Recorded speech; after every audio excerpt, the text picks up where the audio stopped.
শুক্রবার জুমার নামাজের পর শহীদুল্লাহ হল থেকে গণসংযোগ শুরু করেন ছাত্রদলের জিএস প্রার্থী।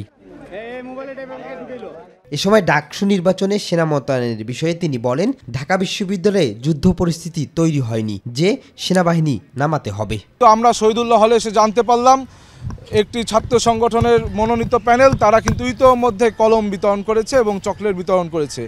আমরা এগুলোকে এক সেন্সে সাধুবাদ জানাই যে শিক্ষার্থীদেরকে একটা আমরা যাচ্ছি প্রচারণা করতে, আমরা তো কিছু গিফট দিতেই পারি, তাদেরকে ভালোবেসে চকলেট দিতেই পারি, কিন্তু এটা তো ভাই নির্বাচনী আচরণবিধি লঙ্ঘন। এদিকে হলপাড়ায় প্রচারণা করেন ডাকসুর ভিপি প্রার্থী বিনিয়ামিন মোল্লা। লেভেল প্লেয়িং ফিল্ড ঠিক নেই এমন অভিযোগ করেন এই প্রার্থী। তো এই বড় বড় প্রভাবের কাছে তো নির্বাচন কমিশন বা বিশ্ববিদ্যালয় প্রশাসন জিম্মি হয়ে গেছে, যেটা আমরা দেখতে পাচ্ছি।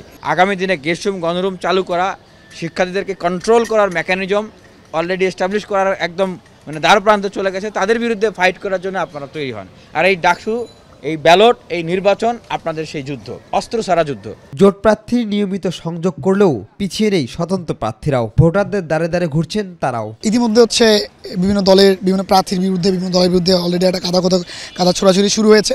আর যদিও এটা আসলে সেন্ট্রালের জায়গা থেকে হচ্ছে, বাট যেহেতু আমরা হল ইলেকশন করতেছি, এখন পর্যন্ত হলে এরকম কোনো সিচুয়েশন তৈরি হয়নি এবং আশা করি এরকম সিচুয়েশন তৈরি হবেও না ইনশাল্লাহ। ঢাকা বিশ্ববিদ্যালয় ক্রীড়াঙ্গনের সাথে বাংলাদেশের সকল ফেডারেশনের একটা সম্পৃক্ত করা, যেন ফেডারেশনের সকল ধরনের টুর্নামেন্টে ঢাকা বিশ্ববিদ্যালয়ের টিম অংশগ্রহণ করতে পারে। হলে 2000 আবাসিক অনাবাসিক শিক্ষার্থীদের একদম বিনামূল্যে আইটি সার্ভিস প্রদান করেছি। এবারে ডাকসু ও হল সংসদ নির্বাচনে 262 পদের বিপরীতে 1500-এর বেশি প্রার্থী শিক্ষার্থী প্রতিনিধি হওয়ার স্বপ্ন দেখছেন।